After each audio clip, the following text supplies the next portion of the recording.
Okay, here we are at the marina in La Gomera, and Chris will just take a little pan down the line.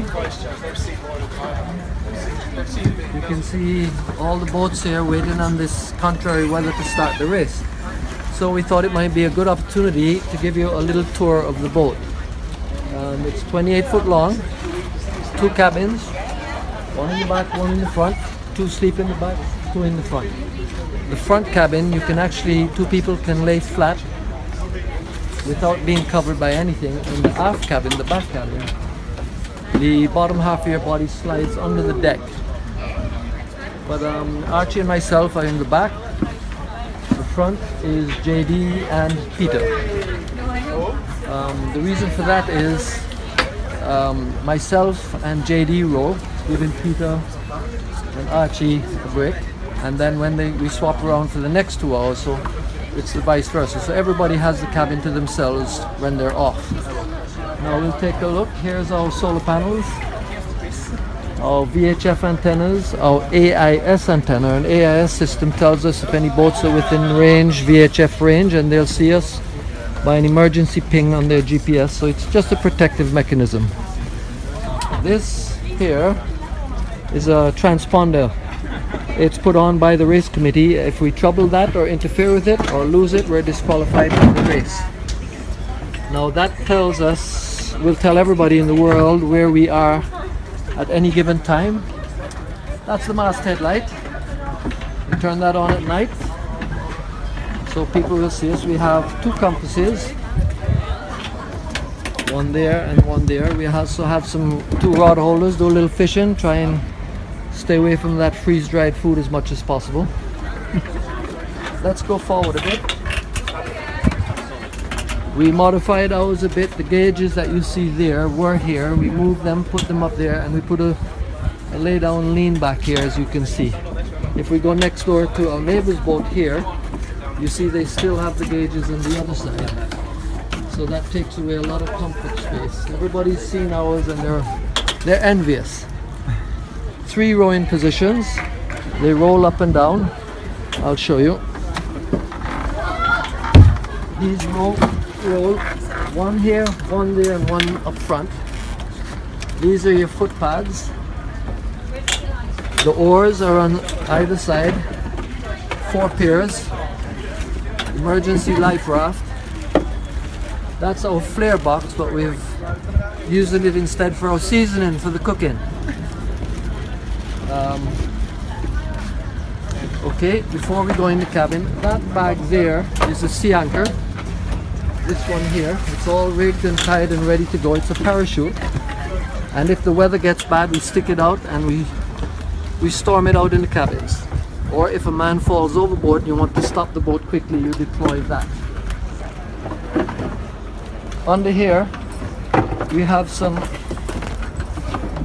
nice high-tech equipment. It's called an E5 fuel cell. It converts methanol in here, this is the machine, into energy. So if we need more power or it's been cloudy for a while, this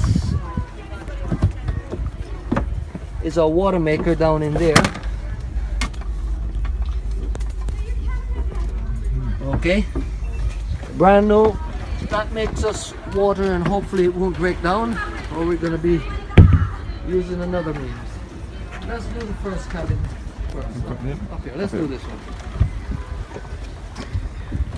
This is the forward cabin. This is where JD and Peter stay. It's about 6.5 feet long. It's actually quite comfortable. It's a refuge in bad weather or a place to rest when you're not rowing. It has, we have a satellite phone there and 1 behind to keep in touch with the world. Expensive, but necessary. Okay, these bottles are pee bottles. You never stand up and pee out there because that's one of the commonest causes of being lost overboard. You fall over. So you pee into these and empty them over the side and put it back. You do all of this sitting down. You don't do it standing up. Strictly against the rules. These compartments here is where we keep our food.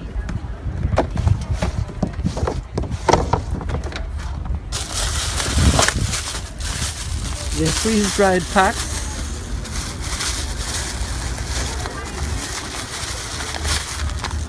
And what you do is you boil water, throw it in, leave it for 10 minutes, and then eat it. This compartment is all breakfast. They're all high calorie, and if necessary, you can get up to 5,000 calories a day from them.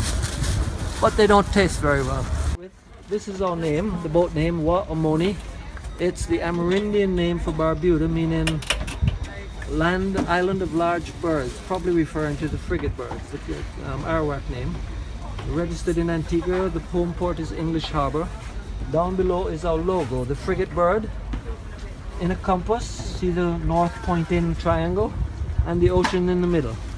It's actually registered, so I don't want to see anybody using it. Ha!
This is Atlantic Campaign's radio check.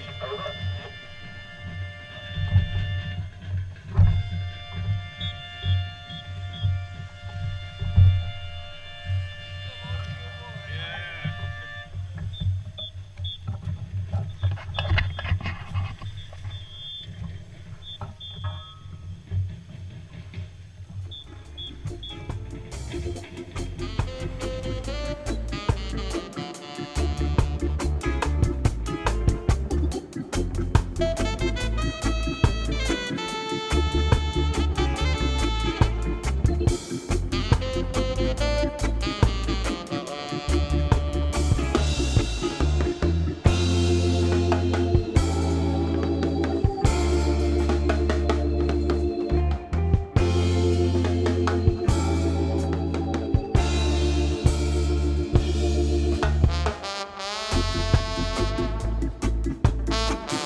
Archie, how big you think the marlin is? That's about 500 pounds. Okay. Alright. You alright. You want me to do? Let me tell you. Turn the boat down. 500 pounds. Where you going?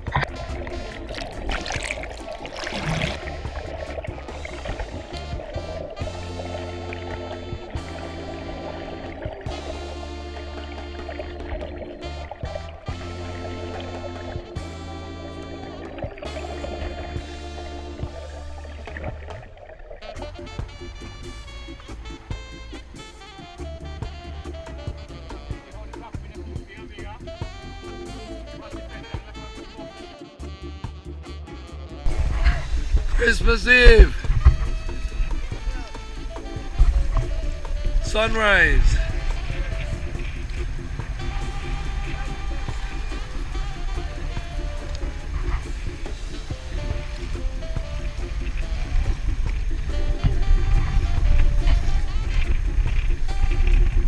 Antigua's about 2,500 miles that way.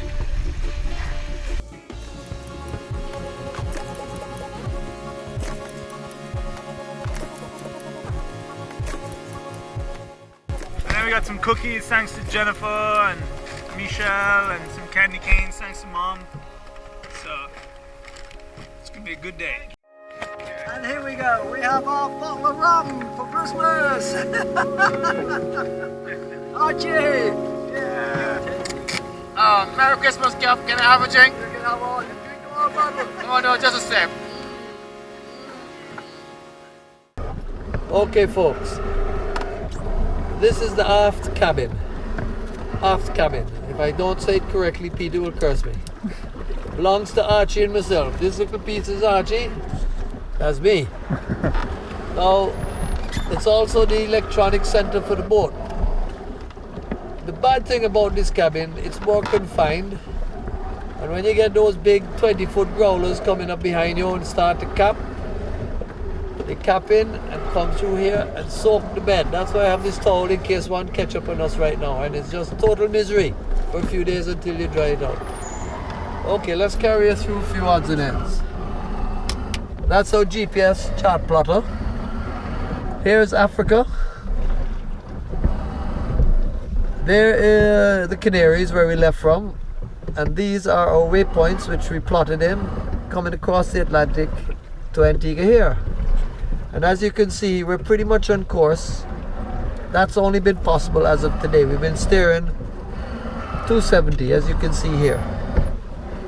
That's the boat. We're about almost halfway across the Atlantic. Another 2 days, 3 days, hopefully we'll be there. That's the boat there. Down here, way down here, the Cape Verde Islands. We don't want to go there. Although the Americans that seem to have some sort of confusion and abandoning ship for whatever reason, they ended up there, 2 of them. And I understand that they capsized twice today. I don't know how that happened. Anyway, let's move on. 12-volt supplies. If you have 12 volts, computers, iPads. VHF and AIS.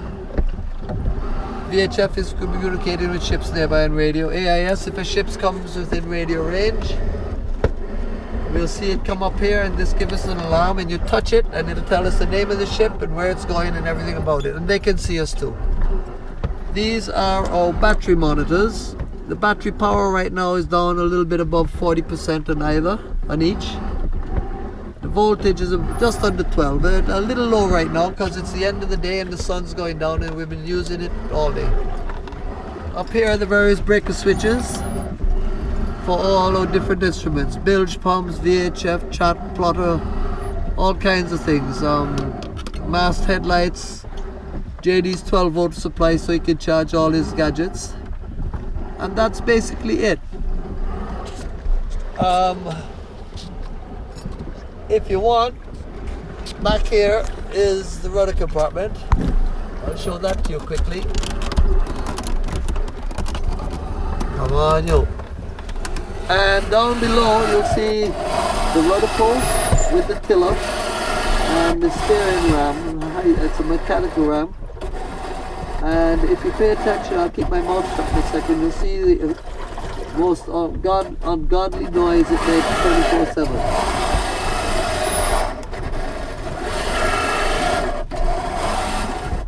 And that's the grinding from the mechanical. The only thing worse on board is Archie's snoring. And I'm going to do so. I'm going to take him by George Roberts when I get home and get his turbinates cleaned out. Apart from that, it's as close to home as we're going to get. And we have no complaints, do we, Mr. Bailey? No complaints? No complaint. Couple nights ago, I in here and Archie doing the shift, blowing about 25 knots, pitch black, and all I hear is easy jet, easy jet. And every time I hear that, I see pulling on the hose going down the road. I say, Archie, you have to do? He said, easy jet. Down the road at 4 knots, boy, tearing up the whole axe like he wanted to break up the boat. Got up this morning and put a line out, and we finally caught some fish. The first fish got away, and then Archie set back out another lure and caught one. So thank God, finally have some nice fresh fish that we can eat some pasta. So Archie's cooking up right now. Ducks on the oars. Fish marinating right here. looking good. It's very windy out here right now, as you see. I don't think this GoPro is doing it any justice, but it is quite wavy out here today. It's definitely big swells. My dad messaged me on InReach to tell me that a boat rolled last night, so you know, that's give you some good idea how big the swells are.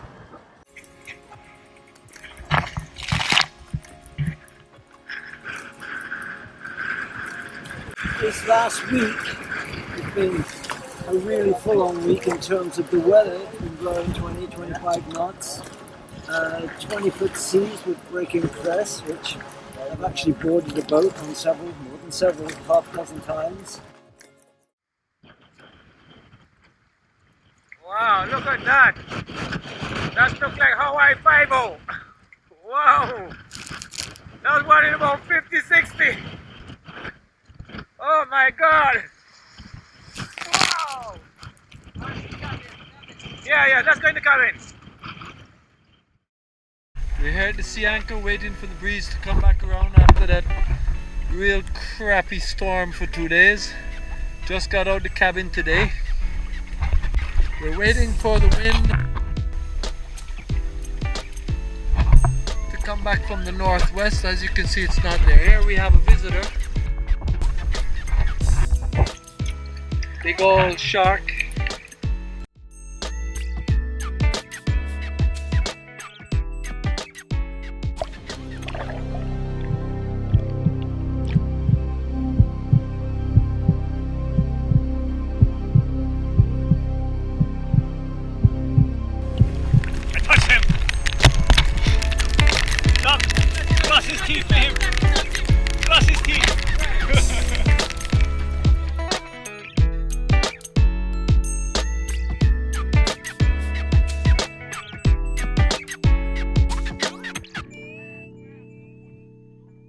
Okay, we got a couple dolphin, 4 to be exact, and we're gonna have fried fish, fried dolphin head, maybe some soup. Woo!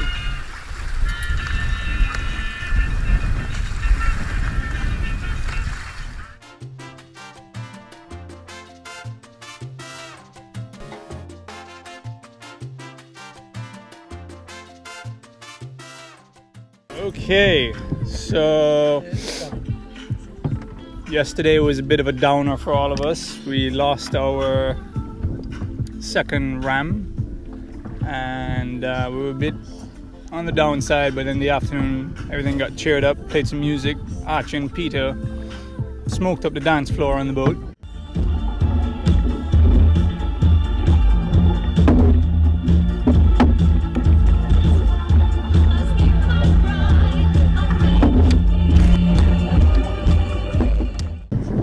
And today it's very calm, as you see, extremely calm. I would say 5 knots of wind blowing. Archie cooked up again, I helped him this time. You see Doc and Peter relaxing behind there. Finishing with dolphin head soup. Now actually I think we're gonna go for a swim. We're nominating who's gonna go in first. Archie said that he'll go in first. Captain, I'm man overboard. Going for a swim in the middle of the Atlantic. Go ahead. Archie, safe? Good? Blue. You're going.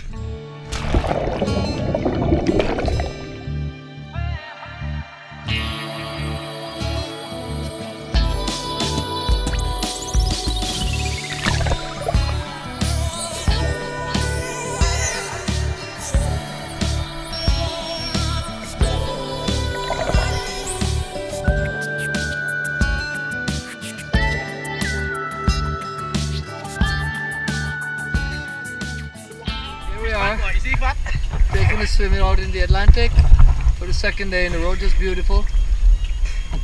There's JD and Archie looking at some fish that we're not sure of. Grey with completely circular yellow bands all around. We've been with us for most of the day. Alright, so it's fairly calm-ish day out here, and it's been fairly hard rowing and not enough, I guess, wind, and it's just been really crappy. Boat's been moving really slow. We had to look over the side and there's quite a bit of barnacles there. So Doc and Archie are knocking a quick clean. Hopefully we can get some speed up. And this morning we woke up nice and calm. Had some breakfast and then decided to try and do some rowing when we found out we had some trouble. Trying to steer the boat was quite hard, and figured that we had rudder trouble, so Doc jumped in really quickly. I don't even think he got his hair wet. Grabbed the rudder, shook it about while Peter held the tiller, and realized that we had some trouble. The sleeve that goes over the carbon fiber rudder post totally separated from the actual carbon fiber rubber post, and the steerage, we couldn't get any steerage at all because of that. Fortunately, we also had some underwater epoxy, and we stuffed it down inside the rudder post and the new one. They're hollow carbon fiber poles to strengthen it, and that dried like rock in about an hour. We re-drilled it, put it back on, and we're going to pay very close and gentle attention to it, and hopefully we'll get to Antigua safely. We also noticed that in the tiller itself, there's a, what's it, a Delron?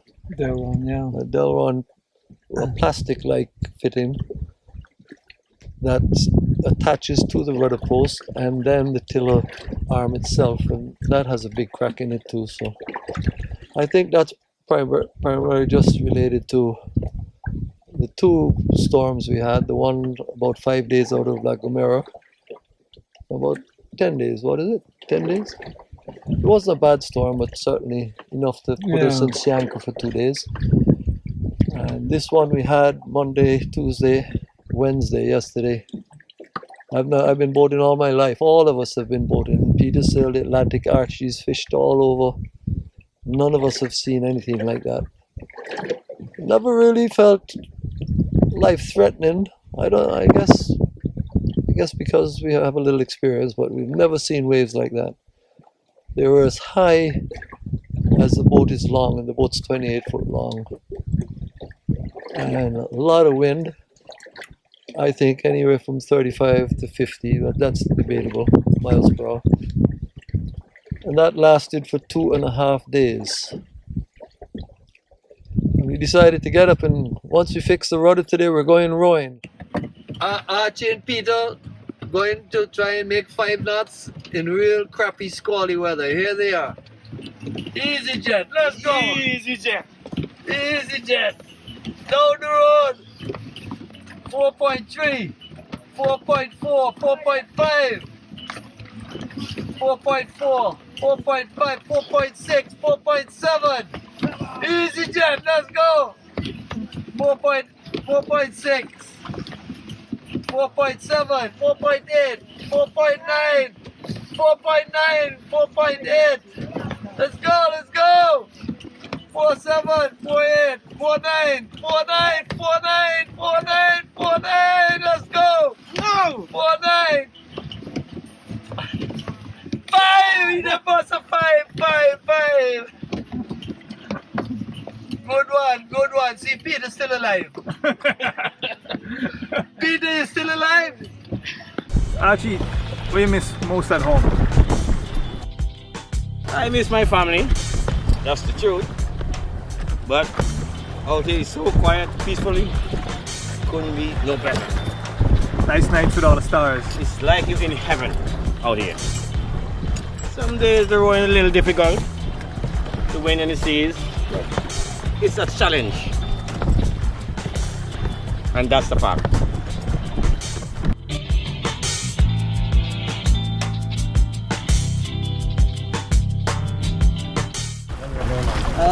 Yesterday was a bit of a hard day, in particular for me, because we had a wave hit us beam on, rolled the boat, and at the same time another wave hit the transom and set the boat forward like a sledge. And just locked the oar in, and then the oar kicked out and just took the skin right off my right shin. But it's not a problem, it's bandaged up and we're moving on. The weather right now, the seas have gone down a little, and we're just rowing hard for Antigua.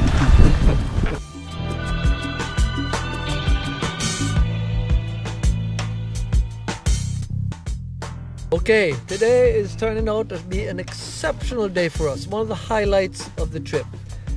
Reason being, those two things flying around up there. You see them? There are two frigate birds, and they found this boat and looked around and seen the dolphin, and they're getting flying fish when the dolphin chase them. Now, the nice thing about that is those birds are probably from Barbuda, and they've come 350 miles this way foraging for flying fish. And so that is our first real bond in 40 plus days to home sweet home.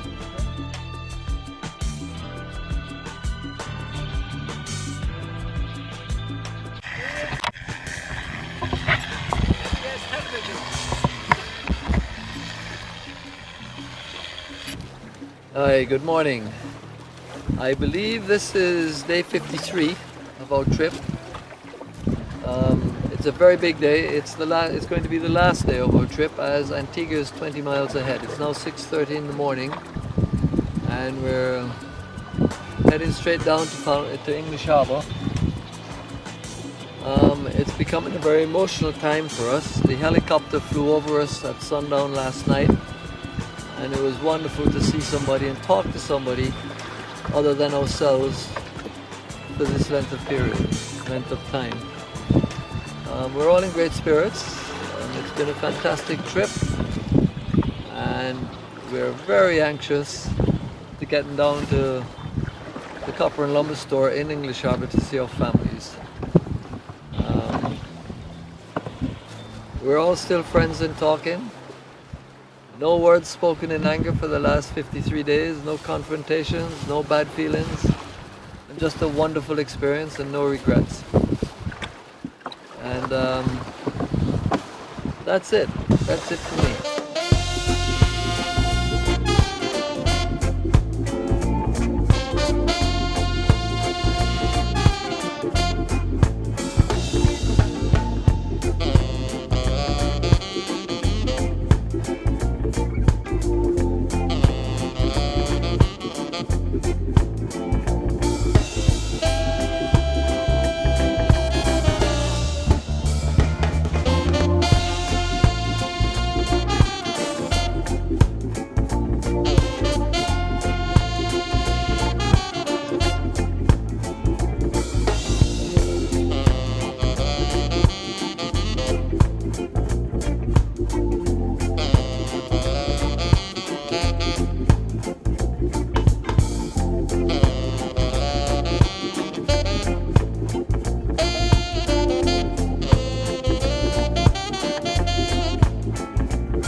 and it's an absolutely beautiful, it's an amazing sight. The crowd out here, like you said, Alex, it was going to be pandemonium. And there you go, the champagne bottles have been popped. Yes. This is just a sight to see. Family members, you know, they're of course happy to have him home. Happy to have him home. This must be really overwhelming for them, Yes. Alex. I don't think they were expecting this. And I must say, you know, the charity that they went out there for was Yes, the St. John's St. John's Hospice. Hospice. And they have raised over $200,000 Wow. in 50 plus days. And That is that's a record. tremendous. It is the That is largest tremendous. amount raised for Tremendous, charity tremendous, in such a tremendous. short space of time. Yeah, the family members waving to Mr. Bailey, making that huge trip. I'm amazed. Mr. Bailey, how are you feeling? Finally home in Antigua. I'm feeling real good, I'm telling you. This is a surprise. I never expect anything like this. But I think the people come out to see us because we do a wonderful job. Yeah. At times. Yeah. I understand you all even went through a little Hurricane Alex. Hurricane Alex. Yet I understand you all took the brunt of the storm. Yes. How was that Because coming through that? We was further north and the wind was blowing like 30 to 50 knots. The sea is like 20 to 30 feet high. And the sea anchor hold it out for 2.5 days. It's unbelievable situation. No. What made you want to be a part of this team, Archie, to go and do this challenge? All my life, I spent all my life on the sea. And I always wanted to do something extreme, adventure. And this challenge come up, and I say, go for it. Now, being on sea over 50-something days, when you actually came into the Nelson's Dockyard, how were you feeling that you're finally home? Team Wadadli's home. Shocking. Very shocking. I don't even know what to say.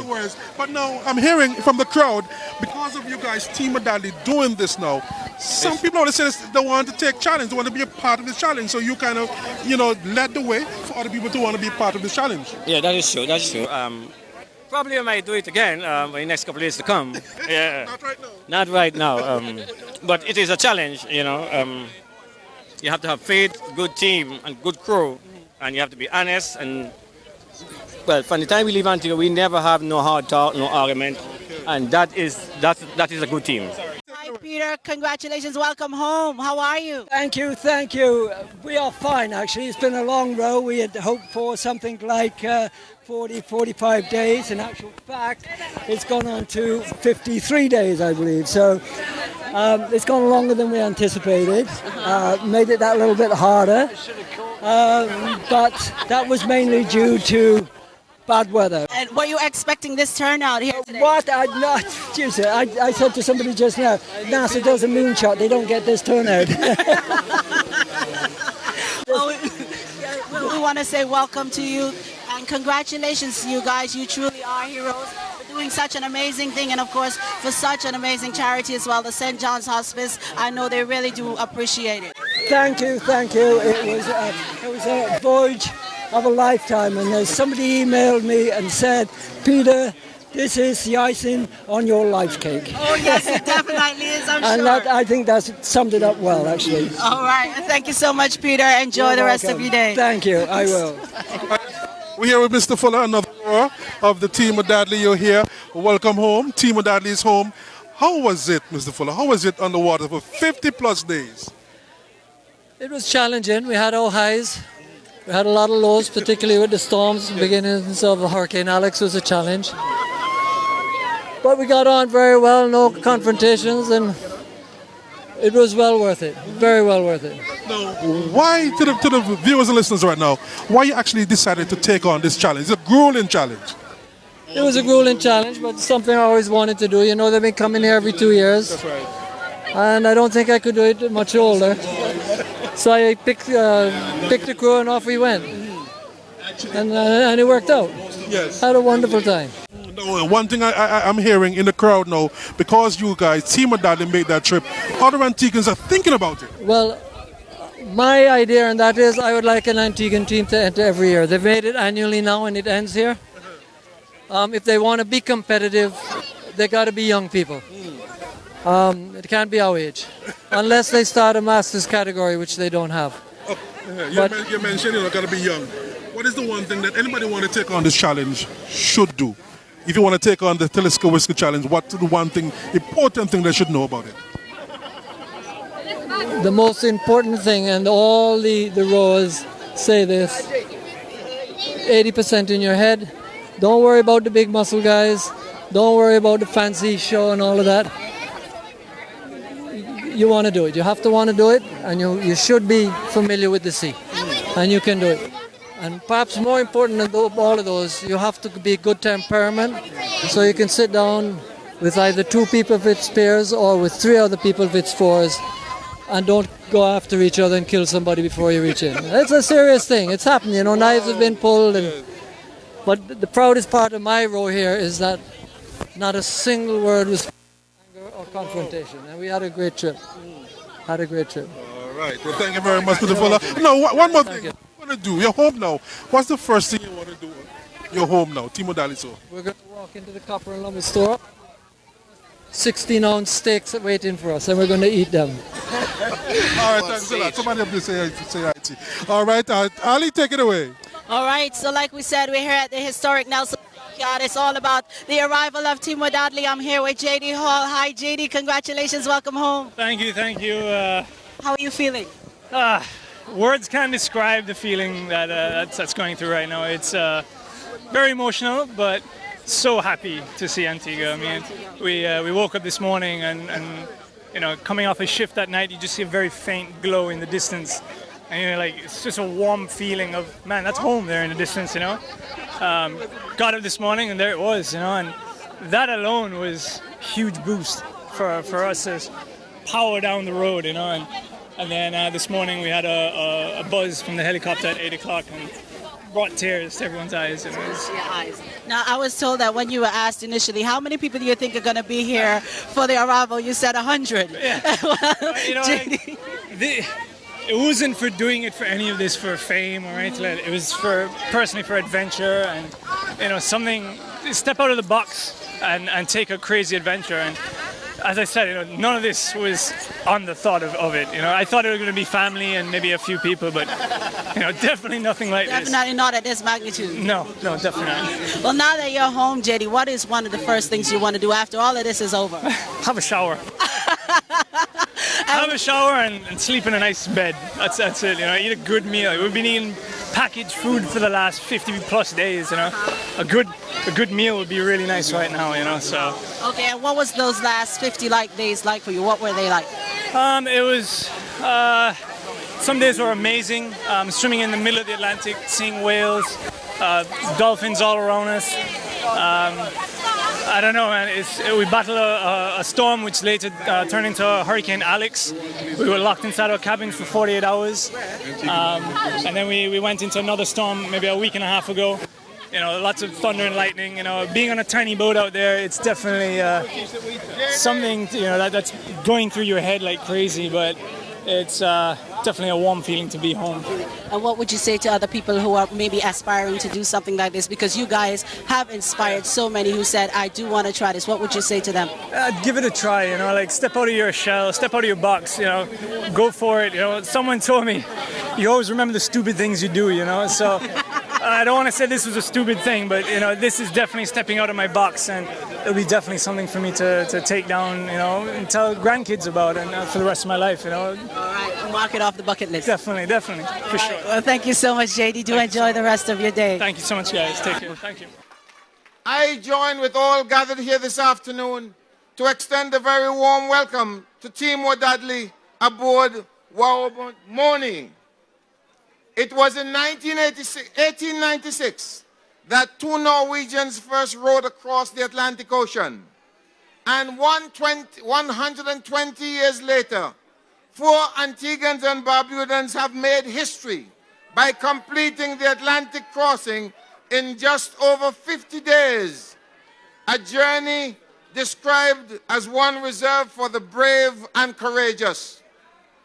I must confess to you this afternoon that I could never achieve this feat, no matter how hard I tried.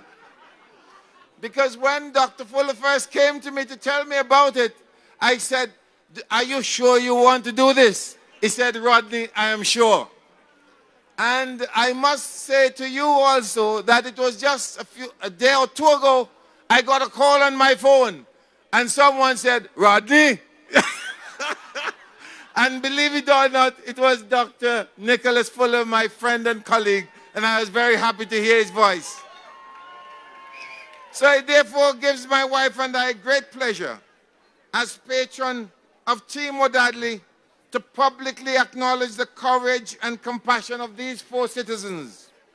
Why do I say compassion?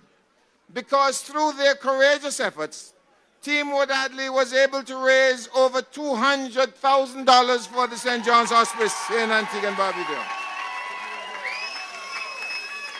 Their courageous efforts inspired persons at home and abroad to support the St. John Hospice, which brings dignity to persons who are terminally ill. I am confident that all Antigua and Barbuda will support my presentation this afternoon of certificates of national recognition for courage and compassion for these 4 courageous and compassionate citizens of our fair land. And I now call upon the members of Team Wadadli to stand where you are to receive these certificates of national recognition for courage and compassion. Thank you very much. Guts and gumption. That's all I can say. These guys have guts and gumption. They've come back, and for them, Dr. Nick, to pick out St. John Hospice and survive 50 days of rowing on the ocean, and to come back and to have made hospice a household word in Antigua, because a lot of people didn't know what it meant. A lot of people didn't know we were there. He has taken it to all of Antigua, and Antigua has rallied behind them and supported us all the way. Supported us. I thank each and every one of you as well. Thank you.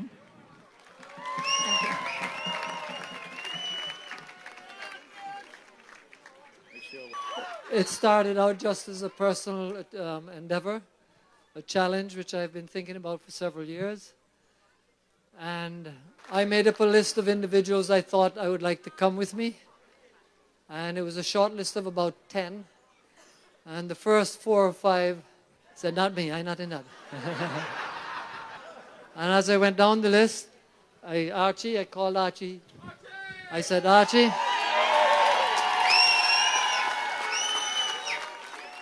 he's a good friend, we've fished together for years. I said, Archie, this is what I want to do. He says, I'm in. I said, no.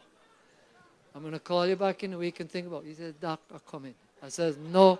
He said, don't call me, I'm coming. And that was the end of that, Archie. Then I went to JD. Well, the issue there, Mom and Dad. His wife met my wife and said, tell your husband to leave my son alone because he's not going out there. Well, JD wanted to come, but they're a very close-knit family, very loving family, and very dependent. He came along and he made it, and he was a very strong force. Peter, he's been a friend of mine since he came here in the 70s, and he's sailed across the Atlantic several times in boats he's made. Just a lovely human being. And I said, Peter, he's a very knowledgeable guy, good navigator, knows everything about the sea. And I must admit, he's very handy with his hands, and that was part of it. And I said, Peter, you want to come? And he's a very pragmatic guy. He says, okay, show me what we're doing. Where are we going? I want to see the craft. And he came, he looked at it. He says, I'm in. And that was it.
Hospice does much for people who have needs which they cannot sometimes satisfy.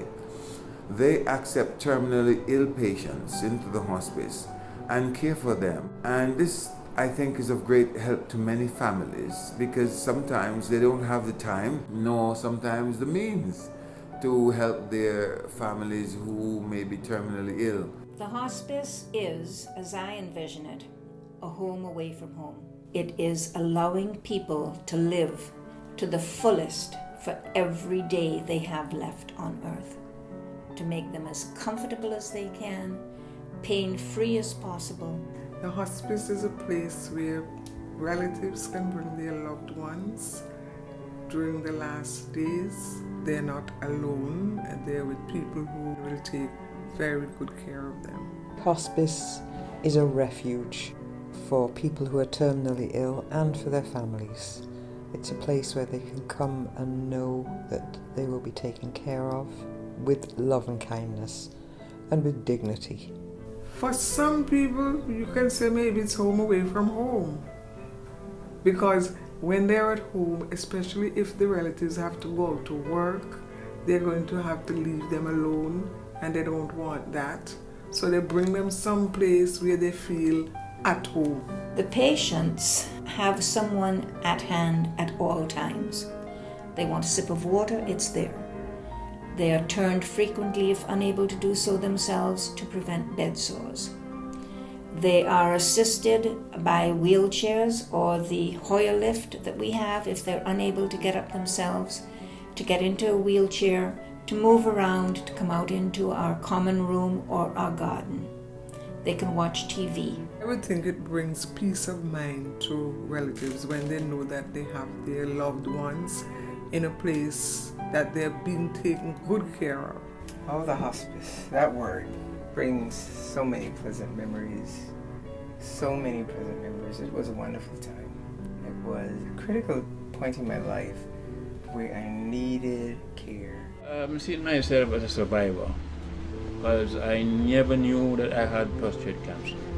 And I always believed, well, that would never attack me. My children decided to take me to the hospice, and it's there I survived. For us to have had two people that actually get up and walk and go home has been amazing and very gratifying. But it is not the norm, and I would hate for anybody to think that it is. They have qualified nurses, qualified housekeepers and caregivers, and they keep the place very clean and very healthy, and I'm very impressed with it. They prepare excellent food. I spoke to them and tell them, well, they can't eat anything. They will bring me a special diet, you know. He cooked special meals for me, and as a result, I'm here. I'm here today. I'm here today, and I'm here to live to tell the tale. We have people who volunteer with massage care. We have people who come and read if they would like to be read to. And visitors can come at any time. There is no restriction on time for visitors. They have a garden, beautiful garden. We're able to go out and get sunlight, you know, and fresh air. Caregivers are concerned for their loved ones, and they consequently want to do as much as they possibly can for them. Once you are accepted at hospice, you have reached that realization that you are terminal. The family realize that you are terminal. Therefore, you just want the best for that person. If anybody has a terminal illness and they are diagnosed, I'd recommend that they go to the hospice because they get excellent care up there. For the one who may be ambivalent, you know, about going there, I would say go, because the experience that you will have will be a better one. Hospice is not a place, not just a place. It's a concept of care.